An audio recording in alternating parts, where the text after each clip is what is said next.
Hey listeners, and welcome back to the show. What a fun resource we have for you guys today. Mark Ostrom is the Executive Director of Joy Collaborative. Joy Collaborative is a nonprofit partnership that connects designers, architects, and builders with donors, volunteers, and sponsors. By doing this, they come together and create a unique and personal space for the disability and special needs community. These are not your ordinary spaces. These spaces are beautifully designed and one of a kind, custom to each child's needs and interests. Please check out all of their beautiful work on their website that will be linked in our show notes. You will not regret it. As always, if you enjoyed today's episode, please take a moment to follow us and review us on Apple Podcasts. Thank you and enjoy the show. Ladies and gentlemen, in this corner, Eddie Gagnon! And in the opposite corner, Kristen Gagnon! This is What's Special About Special. I wanted to say that. Well, hello there. My name's Eddie Gagnon. Eddie, I don't want to be here all night. Welcome and thank you for joining us. My name's Eddie Gagnon. That was perfect. Kristen. Your voice. You know, guys, my life is hectic. Working full-time from home, virtual homeschool, podcasting, and really just being an awesome mom and wife, grocery shopping is the last thing I want to do. I'm not ashamed. No, I'm proud to say I rely heavily on Instacart to deliver fresh groceries to our home. Instacart delivers in as fast as 1 hour. I even get a personal shopper to get all of my favorite groceries, so I know it's always right. Right now, Instacart is offering our listeners free delivery on their first order over $35. By following the link in our show notes, you are helping support our show as well. And isn't that just a win-win-win? All right. Welcome back, ladies and gentlemen. Today we have Mark Ostrom. He's an executive director of Joy Collaborative. Hi, Mark. Thanks for talking with us. Yeah, I'm excited to be here. Eddie's very excited about this interview. So this is going to be great. And I'm sure we can get right into, we'll get into why I'm really excited about it in a little bit. So Joy Collaborative, you guys are building homes for kids with life-limiting medical conditions, correct? Well, we're not building homes. We're doing renovations. Perfect. See, I knew it. I told you. She's like, they're building homes. I was like, are they building homes or they're renovating? Because Eddie knows a lot about that right now. Yeah, that's the exact thing I'm doing. Cool. So before we get into Joy Collaborative, tell us a little bit about yourself, Mark. Where are you from? Tell us a little bit about your story. Yep. So I grew up in Minneapolis. I live in Minneapolis. I hope they don't bury me in Minneapolis, but I do love my town immensely. But I started out as a really creative kid growing up, and eventually went to school for music education because I really, really enjoy being around kids and like to see them succeed. But by the time I got to kind of maybe my senior year, there weren't a lot of jobs available unless you went to some far-flung location, and being a city kid, that didn't have a lot of appeal. So took some time off, did a couple of odd jobs, and what led me into design is I had a very good friend who, if you happen to remember the Benetton stores that were huge back in maybe the 80s, 90s, she was a director of retail. And we went to a couple of their store openings, and I'd make comments about layout or lighting or acoustics or something. She's like, you need to either work for me or go to school and figure out what this is for you, because you have a knack for it. So, and architecture and things like that were things I was exploring at the time anyway. So, went back to the university, was more concerned about interiors than people experience than I was about architecture. So went through that program, loved it, worked in Minneapolis for a number of years at firms, from very small firms to very, very large firms. And just really enjoyed the experience of creating space along with other people, and got to the point where I am now because of economics. So having ridden out a recession or two, I just got really tired of that because, we'd build up our firms, we'd build up our colleagues, and then it would just evaporate and sink. And it would just, that cycle of going up and down, it just was, it's not a great ride for anybody. And so I took some time and just did some introspection and wanted to figure out, I know I have a place in the design world. I think I'm a pretty creative person, but I can't do it this way anymore. So what can I do to maybe take a little bit more control and put my hands on the steering wheel? So I looked back on, favorite moments kind of my personal life and professional life and put a couple things together. One was, you may have heard of the Rainforest Cafe,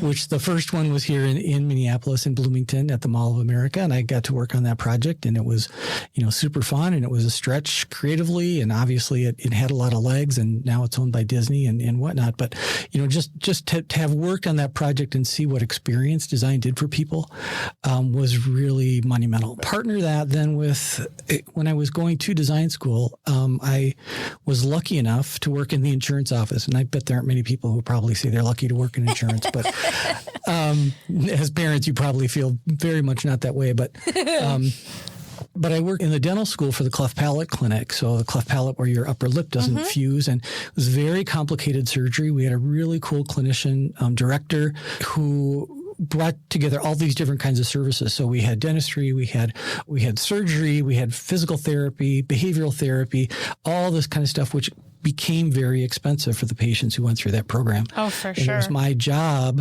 to monitor the insurance claims. And you can imagine this was, pre-internet. So the stack of paperwork was ginormous, and both dental and medical would deny families services or claims. Yep.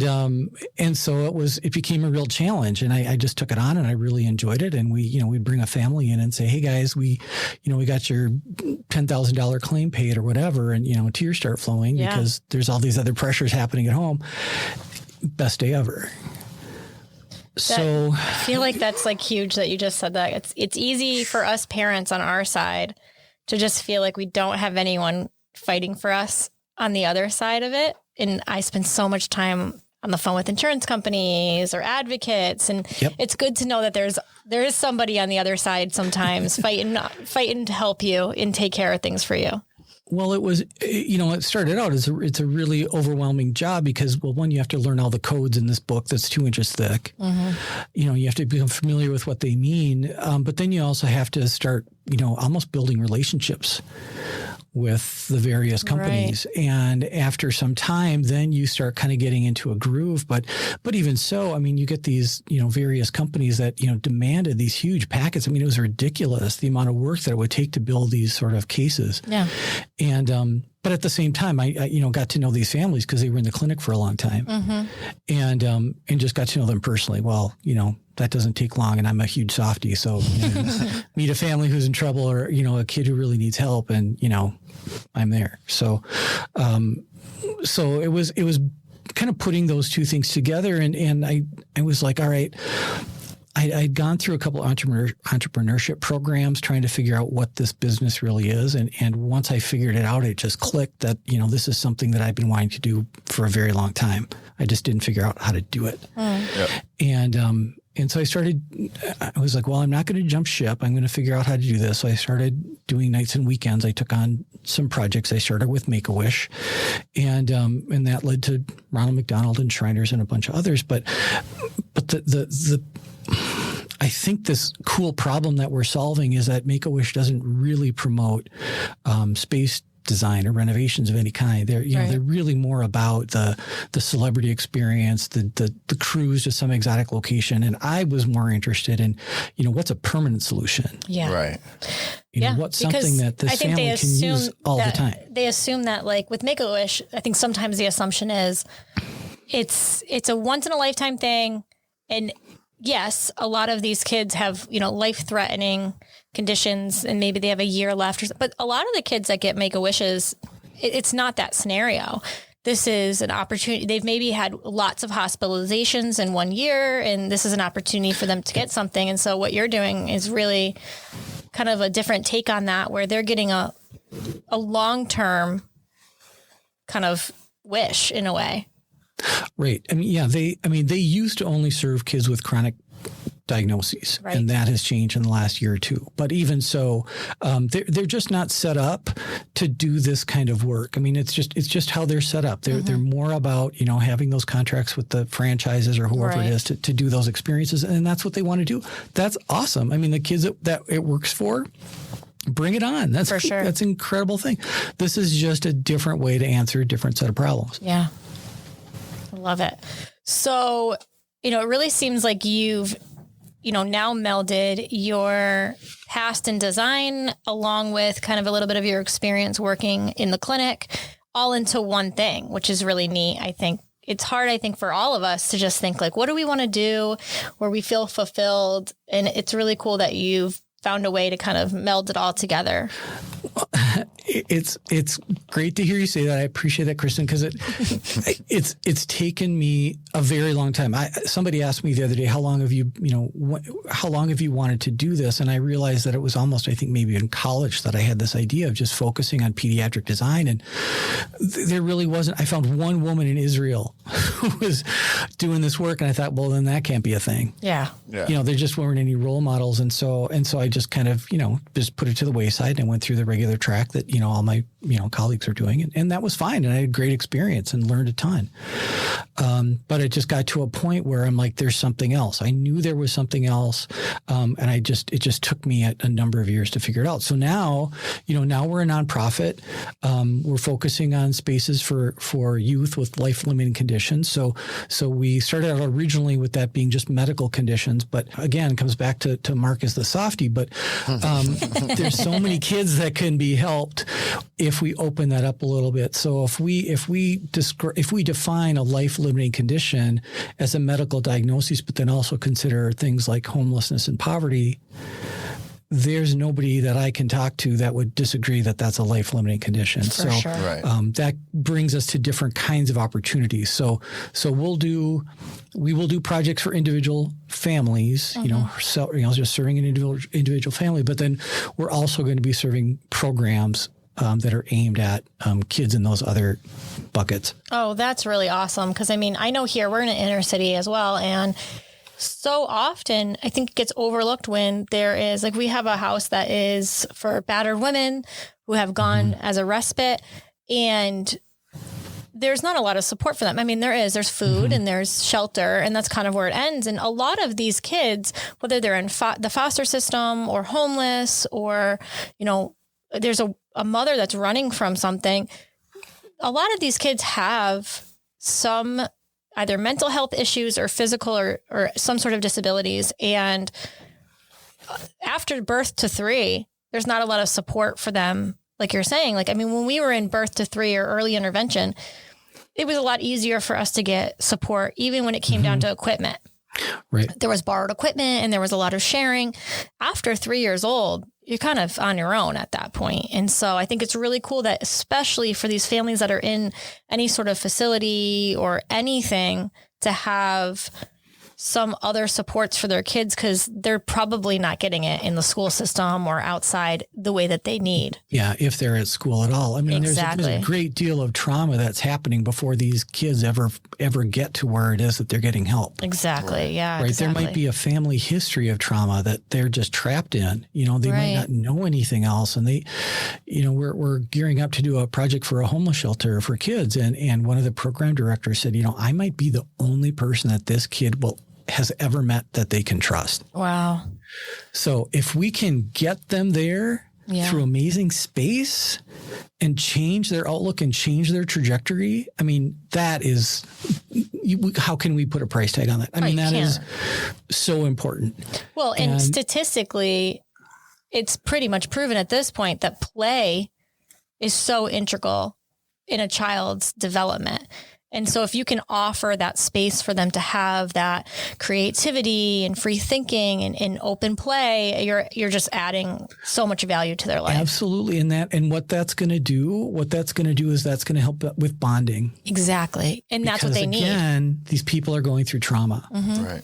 Right. And we're trying to get them, it'd be great if we can heal that, that'd be wonderful, but there's going to be a number of them where that's just not possible. Yeah. Well, and I think it does connect. Infant, so. It does. Yeah, exactly. Yeah. And it does connect well with the disabilities or special needs community because, it's not the same type of trauma, but I mean, we've even seen it in our household and we've been very lucky, but there's a level of trauma that comes with like a level of PTSD that comes with having to have multiple surgeries and going in and out of the hospital. Question. Yeah. So, that just to have a safe space, a comfortable space that's yours where you can be free and yourself is like you said, is priceless. Well, and, I think it was this, this cleft palate clinic experience where I got to meet these families and understand the stresses that they were under or the resources that they didn't have or both. Yeah. Right. It's like, some of them were struggling maybe to both have an income. Yeah. You mentioned the mounting medical bills.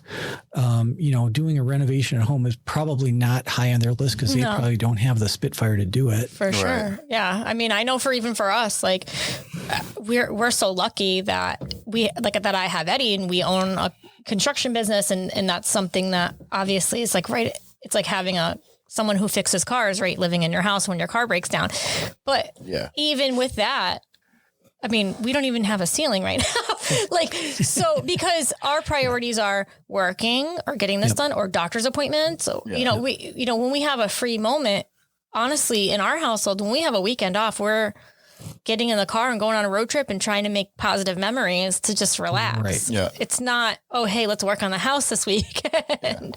And financially, it's when we first started this podcast, we did a crowdfunding and I did a lot of research on why this would be important, why it's important to bring these resources to the community.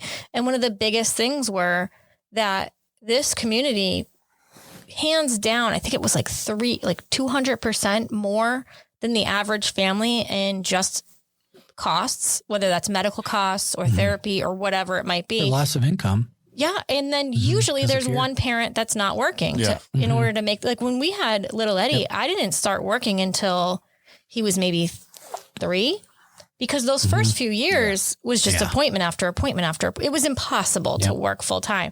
But so, and again, we've had it very lucky as far as, I don't know, the word mild is the best word, but it's been easier for us than it has for other families that we know. So when I feel like it's been easier. Yeah, we always open up with, I feel like it's been easier for us in our probably situation. hasn't. We just think it is. You can't argue that stuff. I know. It's all relative. Yeah, it's all relative. Exactly. But I mean, we definitely have friends that have said to us, I'm not going to get, they've had the same boyfriend for 15 years and they're like, we're not getting married because financially it's going to hurt us. And you think, somebody else might go, oh, they're living off the system, but really they're just trying to survive. Yeah. And you can't really judge them for that. They're doing what they can and just make it all work. And it's scary sometimes. And so having an opportunity like this for some families must just mean everything. Yeah. So we're getting divorced next week, right? Just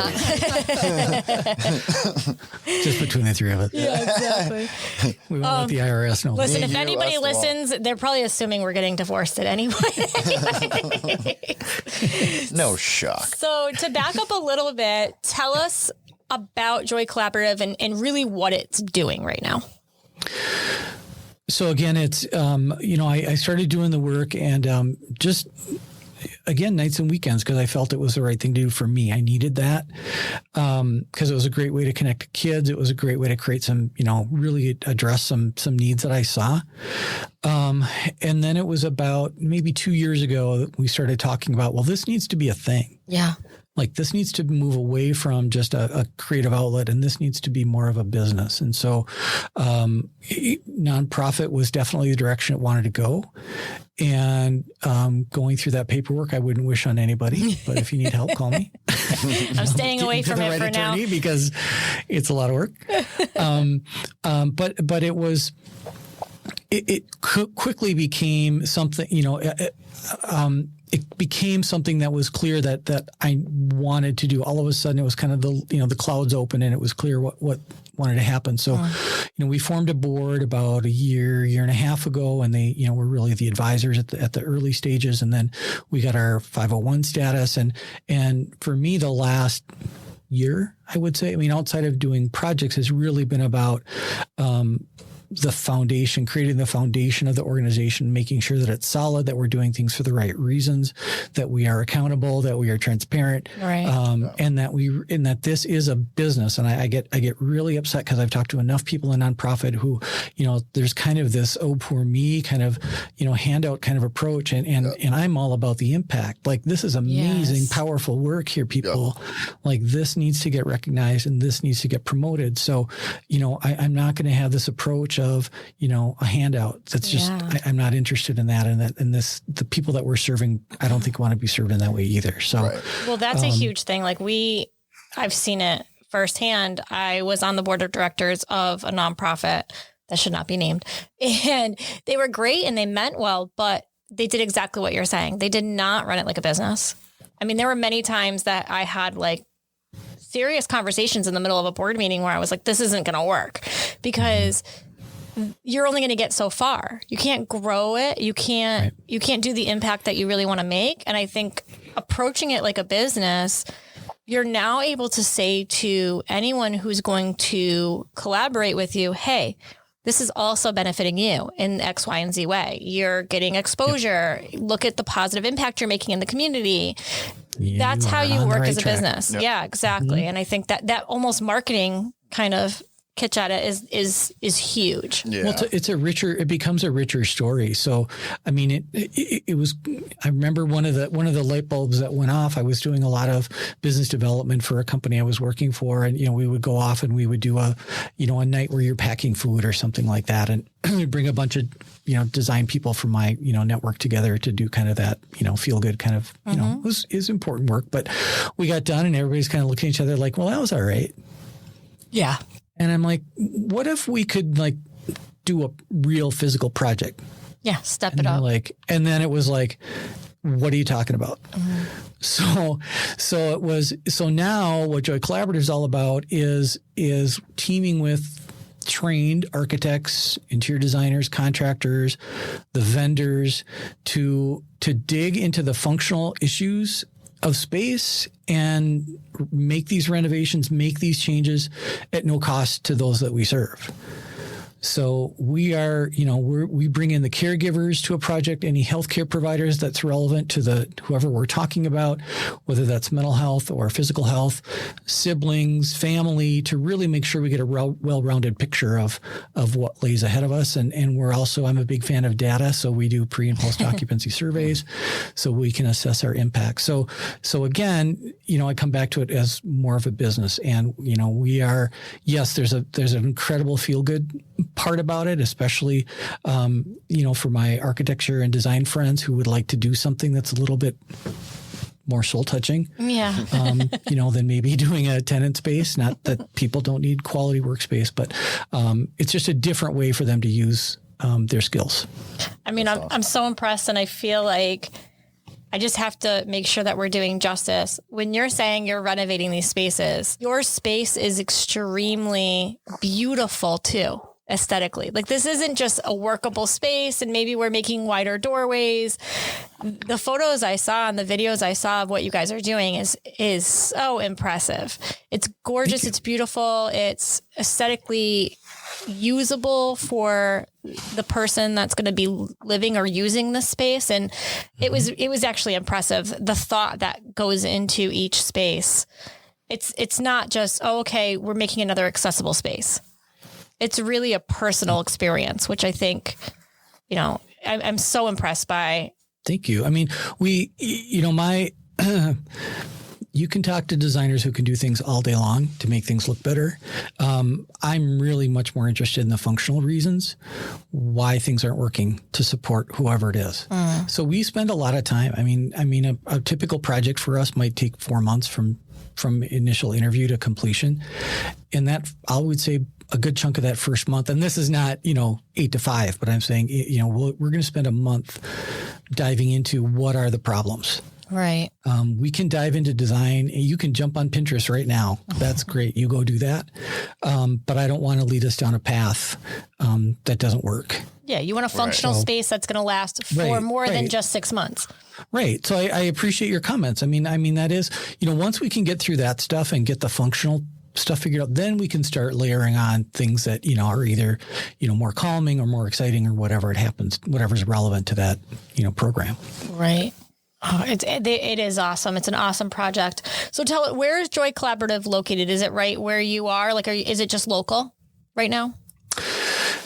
We are based in Minneapolis, the Twin Cities. So for this year, we are focusing all of our projects within 50 miles of Minneapolis, St. Paul. Mm-hmm.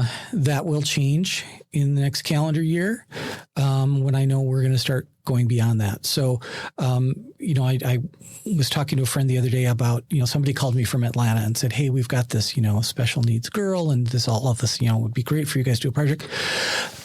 Our assets right now are strongest where we sit. Right. And again, going back to the business, the worst thing that we could do is overpromise and under-deliver.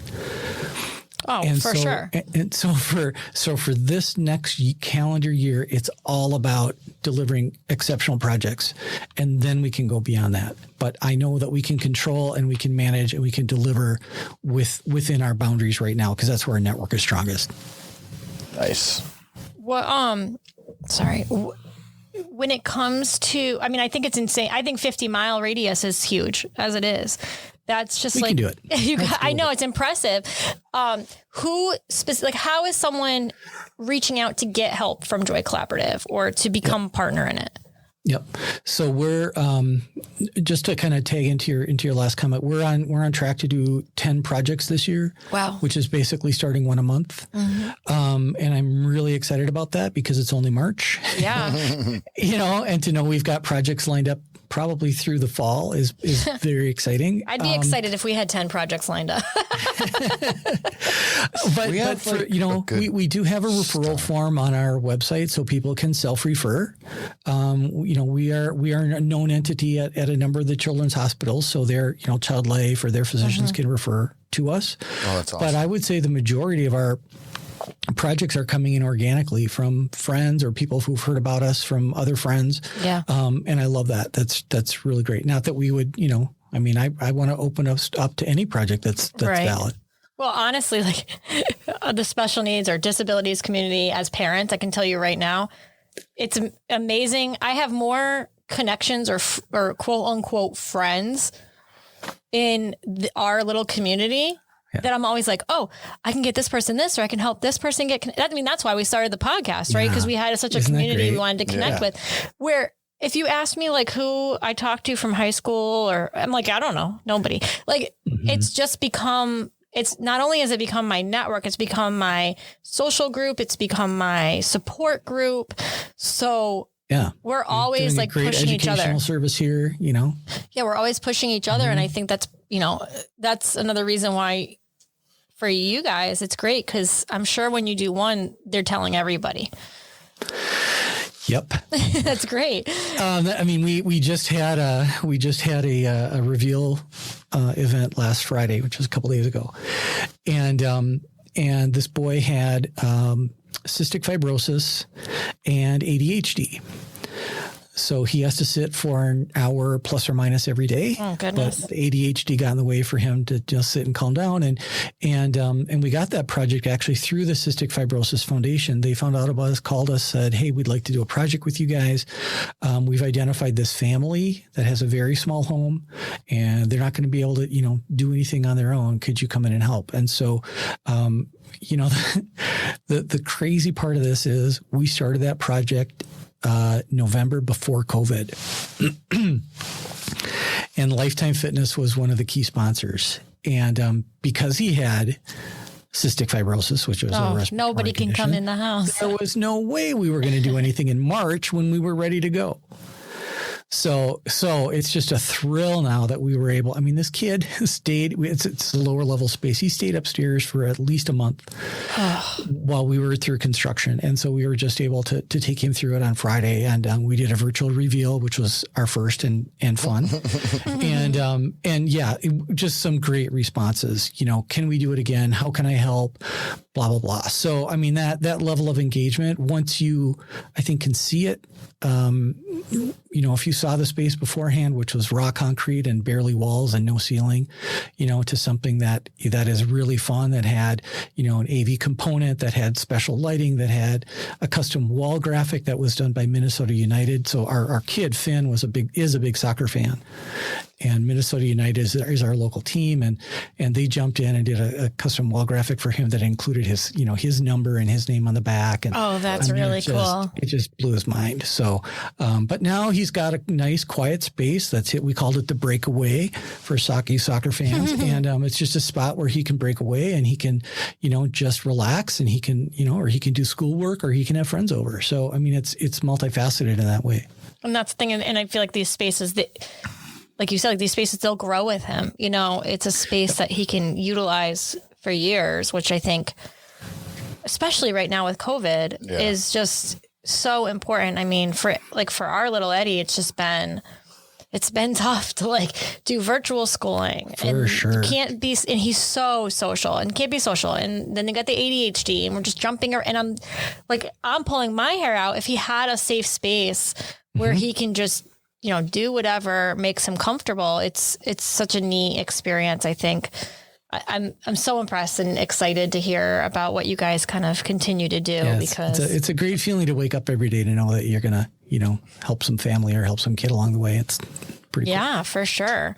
I'm jealous. I'm so jealous. Do you want your own space? Oh my God. No. Oh, you want to make it? Yeah, no, of the work, to be creative. I can't tell you how many times I go to estimates and stuff, and I'm like, you know what we can do with this space? And they're like, well, no, we just want to put a couple cabinets here. And I'm like, oh, cool. What I was envisioning was way better, but let's do what you want to do to your house. You're their only paying. I know, but they're actually paying. So it's kind of the beauty of it. It's we get this really cool, kind of entwinement between, this person who needs help or this group that needs help. We've got this design community who'd love to do something that's maybe a little bit more engaging. Right. And because our projects are sort of short term, they get to see the results fairly quickly. I mean, I was working on projects, it would be years before we saw, the final solution. Right. So, and you're typically only renovating a room, correct? Or is it how is your renovations typically? It's really project dependent. It depends on the organization. We try to keep them under a certain square footage and level of complexity. So we're not moving plumbing walls. We're not moving load bearing walls. We need spaces that primarily are sort of are finish ready, so we can come in and do this work, because we can't. I can't lean on contractors to come in and do that kind of work at no cost. That's just right. And you want to have a turnaround time. If you want to complete 10 projects in a year, then you need to be able to turn it around fairly quickly. Right. So, I mean, it's absolutely right. So, I forgot the question. No, there wasn't really one. We were just kind of. I was kind of how big or small the jobs are. Scale. Yeah. So the homeless teen center that I mentioned, I think what we're going to end up doing, because it's a space that sort of was cobbled together over time. I think they've been in business for more than 50 years, which is fantastic, and they've been growing. But the spaces aren't necessarily contiguous, and they're on different floors, and they're serving different kinds of areas of their population. So I think what we're going to end up doing, my fingers are crossed, that we'll end up doing sort of a master plan, and then we'll pick away, maybe there'll be 3 phases, and we'll phase those in over time. That's a good idea. Because to do them all at once, I think is going to be really disruptive for a group that, doesn't need that. Right. I was going to say they need the least disruption possible, probably. Yeah. So how are you connecting with contractors or companies to help get this work done? I keep a list of designers, and we've got more designers that we can probably give projects to right now, which is awesome. Wow. Usually they're connected to contractors. I know a number of them, but they come through. The one for Finn that we just did, this is their second or third project, and they're looking for more. So that's just fantastic. And then as far as, organizations, what we're doing now, which I find really exciting, is expanding beyond just sort of this just renovation as a one and done kind of experience. So in the case of Boys and Girls Club, we're looking at doing the Boys and Girls Club in South Minneapolis, which happens to be just a couple blocks from the George Floyd site. So it's definitely an underserved neighborhood. Right. There are kids who are failing at school. There are parents who have no eyes on their kids, and I'm not shaming anybody. I'm just saying this is the reality. No, it's the reality here where we are too. Yeah. Okay, and so they're not, these kids are not being drawn to this program, and that is hugely unfortunate because they have great resources. So we're talking to a couple of the local sports franchises about, can you let's do a couple things. Maybe you guys bring some coaches in once in a while. Yeah. And help these kids and get them excited about being in this place, because what we're trying to do is get them into the building. The building has not been renovated in at least 30 years. There is no kid I know who would step into that space and go, yeah, I want to spend time here. I mean, it is sad. And they want to see something cool and worth leaving, leaving a computer or phone or an iPad to go do. No, I mean, I wish, it needs. And that's what the exciting part about working with other nonprofits is like, they've stretched themselves as far as they can go. Right. But they need to not be worrying about the stuff that I want to worry about. Yeah. Right. Yeah. They want to worry about getting these kids in. And then if the kids aren't doing well in school, if they're not even coming into the building so they don't get access to these resources, we're not helping. No, and so what can we do around this renovation? Can we bring in a sports franchise? Maybe we start doing esports teams. Maybe there's other things that we can do to start telling stories about the successes that these kids are going to have. Oh, I think I'm jealous. I'm meant to move to Minneapolis, except for it's way too cold for me. It's too cold for me here in New England. So I won't be coming there, but seriously, I'd love that. It is. It's such a great opportunity for these kids. I mean, we see it here. Living in an inner city and our kids going to public schools, which I'm grateful that we have that opportunity, but I see it. I see kids whose parents aren't home. They work 2 jobs and they're not home during the day and they're not home at night. And, especially right now, like virtual schooling is a joke for them. Really, it's not something that that's not their priority. And I don't blame them. Their priority is putting food on the table and a roof over their head. Right. And if let's say you're the oldest teen in the house, you're all of a sudden responsible. You're now an adult. Yeah. So now all of a sudden you're responsible and you may or may not be participating in school, and that we just can't have that. And we can't have, a bunch of kids failing out of school, 2 years into COVID. That's just not going to work. Now you have got kids on the street. I mean, they're going to turn into kids that are on the street at that point. Right. Yeah. Right. So this space will have, they'll definitely be, it'll be, I don't know what it's going to be. Right. I don't want to project anything, but it's going to be a very exciting, flexible space for kids to have one-on-one mentorship in a very quiet situation. We're going to have group work. We're going to have podcasts going on. We're going to have esports happening. I mean, it's going to be a thriving magnet space. That is our goal right now. I love that you're thinking beyond just building the space. Mm-hmm. That there's more to it. I mean, because it's really easy and great if someone just came in and said, hey, we're going to just renovate this space and we'll paint the walls and it'll look great and bye. That's still needed in some of these places. But if the fact that you're willing to add the extra element of saying that's not going to be enough, we need to get people to come into the door to utilize this space. How can we do that? And you're being creative and you're thinking outside the box and using the connections you're making while doing this project, I think is so necessary and really neat and cool and inspiring for anyone. Well, we all want a better community to live in. Right. As far as I can tell, we all want a better community to live in. So if we can take some of our local resources where they have a surplus and bring it in and having it impact in a meaningful way, hey, that's a win. Oh, for sure. How can someone donate to get involved if that's something they were interested in? Just go to joycollaborative.org in 2 minutes and hit the donate button. Perfect. That's the way to easy. do it. Or the other thing, if we're, if somebody's interested, they are interested in creating one of these sort of affiliate, we're calling them affiliate programs. Just call me, because two things can happen. I can tell you what we've been doing, but I also know that people come with really creative ideas. Right. And I love being able to have those open conversations and just say, what is it that you guys are coming with? What can we do to mirror back, and accelerate or accent what it is that you're already doing, so that it's not maybe just a room. Maybe there is something that's connected to what it is that you are as a business or a company. Oh, I think that's great too, to just kind of the fact that you're willing to share what you're doing and help grow this business model, for lack of a better word, really, right? It's a type of a business model in a way, but Yep. It's such, you're giving back so much. Have at it. You know what? There's such a need everywhere that you can't have this too much. You can't have too much of it. Right. I mean, that is our hope that in I don't want to say in a year, in a couple of years, that this will be a national program. I mean, that would be so awesome. That's been my goal all along. That's why it's so important for me to build a foundation. That's why it's so important for me to do strong projects before we branch out.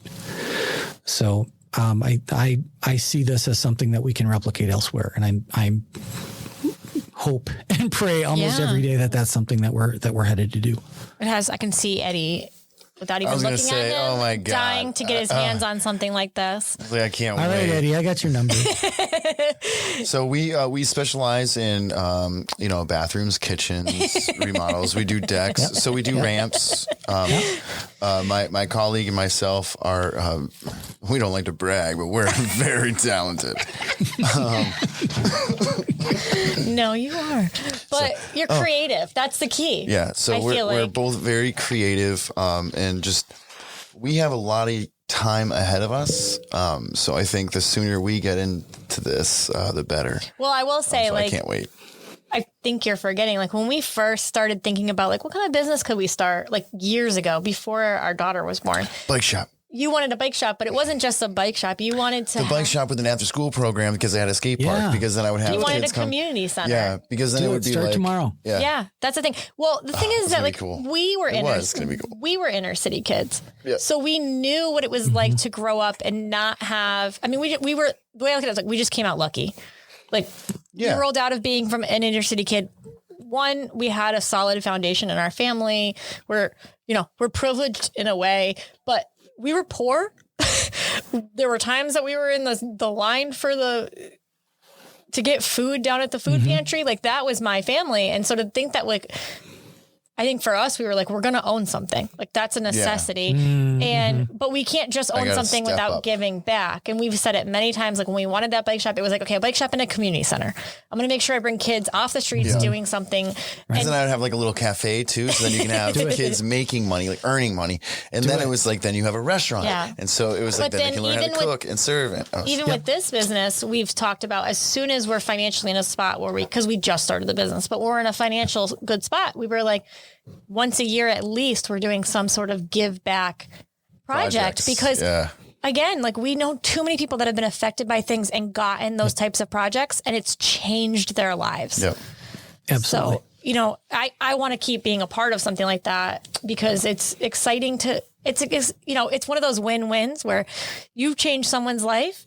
It benefits them, but it also, selfishly benefits you a little bit, and that's okay. I'd rather be selfish and benefit ourselves. That is, that's one of the legs of the stool here. It's because, this is a great way to build community, not just in a larger community, but within the design world. So in a firm, you're dealing with a tough client or you're doing something that just doesn't really spark your interest. Well, if you get a nasty client, but I can unplug later on and, help Emily with a special whatever. Right. It will help your day job. For sure. And it'll get your colleagues excited once they find out what you're doing. Well, and working for a company, I'm sure that it's an easy selling factor to get companies on board to work with you. It's the fact that what it must do for morale as a whole, when you work for a company who's willing to give back like this. I know for me, if I'm looking at two companies for a job offer, I'm definitely going to jump on the one that's looking to give back to the community because their fingers on the pulse, right? Like they're really paying attention to what's going on, and it's not just about them. And that is priceless. Like it's in a way where like you're going to keep retention of employees. It's just going to make a big difference. And I think in the last couple of years being so traumatic for everybody, I think this is definitely going to be more of a focus on building culture. Yeah. Within companies and doing that kind of outreach is going to be really critical. I think people you're seeing it in many companies that they don't have any kind of outwardly facing, program to do social good. Customers going to go to, the other. Well, I think generationally, that the Gen X generation and all of that is their mindset is more about quality over quantity, right? Yeah. You see that they would prefer to work 4-day work weeks and get all of the work that you could get done in 6 days in 4 days because quality is more important than quantity. Right. And I think that there are companies that are just not on board with that, and they're slowly going to get outrun by the companies that are, because they recognize the good that it does for everybody as a whole. When you have a better mental health, you're a better employee. I mean, absolutely, hands down. I mean, the design firms have been doing good work in the community for a long time.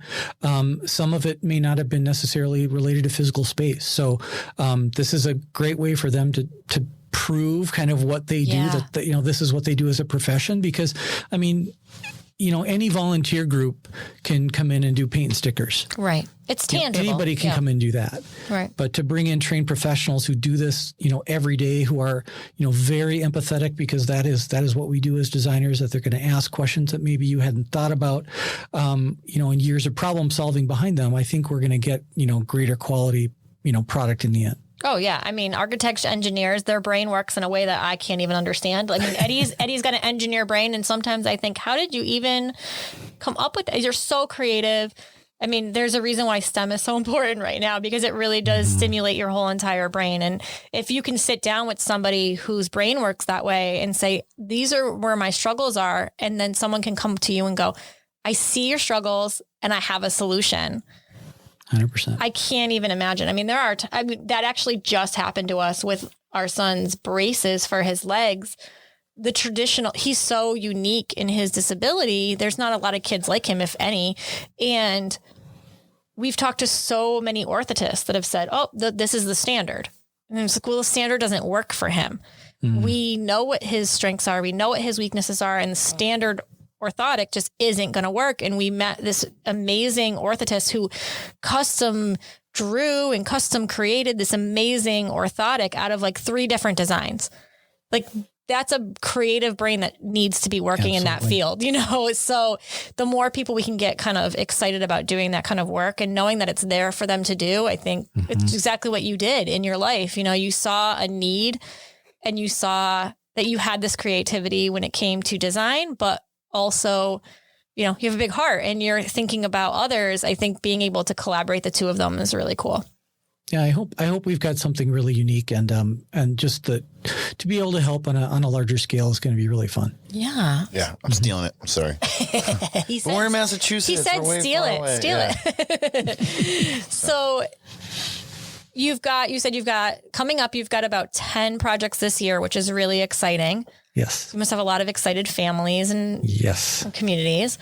Tell us about the fundraiser you've got coming up. It's called Barkitecture, which is the neatest name ever. Barkitecture is going to be a fundraiser for us. So Joy Collaborative is all about, creative space. And we've all been locked up with our pets, if you've got pets for a long time. And now we're treating our pets very differently. So much more human than maybe they would have been before. Yes, sure. And so we thought, well, let's treat our pets to something creative. So we came up with Barkitecture. So it'll be a fundraiser in June that'll be primarily virtual, some in person, of pet furniture. So we're going to reach out to our designer friends and our creative. Minneapolis is known for creativity and all the amazing studio artists we have here, and it's going to be a wide open competition to support Joy Collaborative and the work that we're doing. So I'm really, really excited to be able to look forward to it, to see what kind of entries we come in, because we know we're going to get some just choice ones. And but we're also partnering with Finnegan's. Finnegan's Brew Company is here in Minneapolis, and they opened an incredible brew house not long before COVID. And but their business model is they are a nonprofit brewery, so they give their profits away to the community, and by offering other services, which is where they make their income. And that is so cool. And so it's just this great partnership between us, and I'm super excited. We're I think we'll have some fun surprises for people. That is so neat. That's awesome. You should send us some Finnegan's beer. You're second. Every once in a while, we need to chill out. But what I think it's really neat that, especially with COVID, it's almost opened up and allowed things like this, like fundraisers that are virtual, to be for anyone can donate, anyone can participate in. So I think it's great that we're able to kind of highlight that and let our listeners know, because I would assume anyone can jump in, absolutely, right? Yeah, absolutely. I can't wait to see Eddie's entry. I know that'll be coming. It will be. But yeah, that's going to be the fun part. I mean, originally it was just going to be, we were going to do it in some, space where people could get together. And the more we realized that, even in June, people aren't going to be comfortable really getting together in person, and a lot of nonprofit experiences are happening online. So we're just going to focus a good chunk there. But we'll have photographs of all the entries, and there will be a competition online, and we'll have celebrity judges, and we're going to have kid judges. And I mean, it's going to be really fun. I think it's such a creative and unique way to do a fundraiser, because I feel like so many people are doing like a virtual gala or, things like that, which are great. But I think it's a really neat way to get people excited about wanting to be a part of something. I hope so. I mean, it's, we'll have opportunities where people if they just want to donate, and don't need a pet furniture piece, that's totally great. But I think we'll find a bunch of different ways that we're going to be able to, for to have some fun. I mean, listen, since COVID, if I see one more dog or cat picture, and I've posted more than I need to be posting, because we're all working from home, right? So I'm working from home now, when I was out of the house probably 50 hours a week. And my dogs are, as you could tell, even during this interview, very needy for our attention. And that's only because I'm home all day long with them. Yeah, they get my full love and attention. They've now become just another child. Okay, so my entry is going to be... You can't tell anybody. It's a secret. Okay. No. What's your entry idea? Oh, at the end of the bed. I'm going to do I know. Like we need something at the end of the bed so bad. Dogs, so they can be right there too. Stay off our bed. End of the bed. Off Beautiful. the bed. Yeah. Great idea. And they'll have like little drawers and stuff for like their toys and blankets. Someone's going to steal your idea. Get to building. When does this episode come out? And when are we doing the thing? Before the thing. We'll have it on our website. Early April is when we'll have everything kind of lined up, and then the event is actually June 5th. But entries are going to be due a couple of weeks before, so we can all get them on social and let everybody see them. Perfect. We'll share it all because I'm excited about that. That's really neat. Awesome. So we ask all our guests the same thing. If you had a few moments to speak to our community, what type of advice would you give them? I think you touched on it a little bit earlier, and I would just say ask for help. And I come at that from the design experience. That, I mean, at least here in Minnesota, we're known as a very philanthropic community, and I think we have people who'll say yes within reason pretty easily.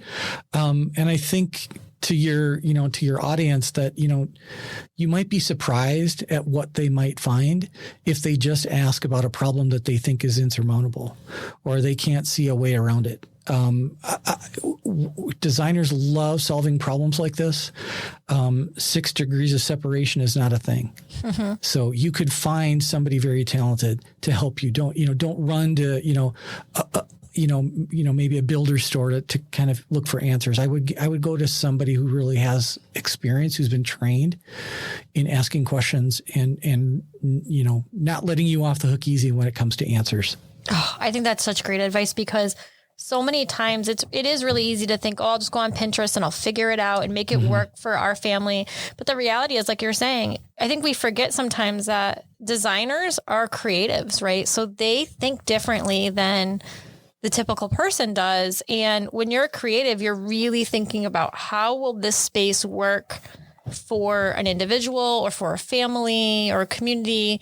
And sometimes you'd be surprised by how many people can help out. I think a lot of times people will think, I can't make my house more accessible because I don't have the money or I don't have the means. But the reality is there are a lot of people that are willing to even just explain to you what you can do to make it a DIY. Or find somebody who can be your advocate. Yes. Find that Chihuahua person, you know them, who's just not going to give up, who's going to make sure that those waivers come through, or is going to make sure that they can find some cash because you can't afford the raw materials or whatever it is. Yeah.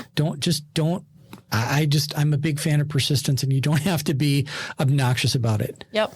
I mean, I think it's perfect. Like, use the same energy you use when you're fighting with an insurance company to get your diapers covered that you would to get your house squared away to make it comfortable for everybody. And I think that's huge, because I know, like, even for Eddie, the space he's working on right now, they're creating a therapy type room that's not just for their child, but it's just so that they can have socialization with other parents and other children. And there's a safe, comfortable space for everybody involved, which is, I know for like when we had Eddie and he was younger, it was huge to know that we could go to a space where I wasn't full of anxiety. Because that was a big, you're walking in full of anxiety. You think, will this even work for us? Even when we have friends over to our house, I think if we're going to have a picnic, what if they have a wheelchair? How are we going to help them get into the house? I don't want anyone to feel uncomfortable, but some of those things are very simple changes you can make for your own space to make it comfortable. And then you can have everyone come to your space.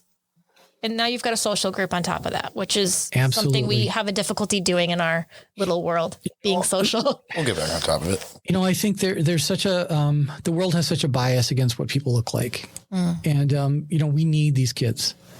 Yeah. We need these kids. They've got talents. They are absolutely need to be somebody that we weave into our community.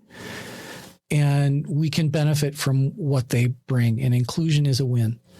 So, I see what we do as an honor and a privilege to hopefully get those kids, to a point of bravery and excitement. Doing pretty good. So where can everyone find Joy Collaborative, find yourself, to reach out if they're looking for more information? Anything you should need to know about is on joycollaborative.org. Perfect. My contact information is in there. Give me a call, email, whatever you need. Whatever works best. I'm happy to talk about what we're doing. Awesome. I think I'm really excited to see what you guys do. I mean, you guys are so new in this process and already making such an impact. So I'm really, really excited to see where you guys go and what you guys do. Thank you both. Yeah. Thank you. You're an inspiration for sure, Mark. Absolutely. Oh. All right. Well, we'll get ready when we need a couple of Eddies on our projects. Yeah, you should. Be careful. We just set the bar, and so I got something to aim for now. That's what I like. I'm a goal-driven person. Well, thanks, Mark. We really appreciate you coming on the show. It was a great talk. Thank you both. I love what you guys are doing, and the information you're putting out there is just great. So thank you. Same to you. Thanks, Mark. Well, thank you so much for listening. We really hope you enjoyed this episode. As always, please make sure you share with a friend and leave a review. You can find all the resources mentioned in this episode on our Facebook or Instagram on @SpecialAboutSpecial. Thanks again, and we'll see you soon.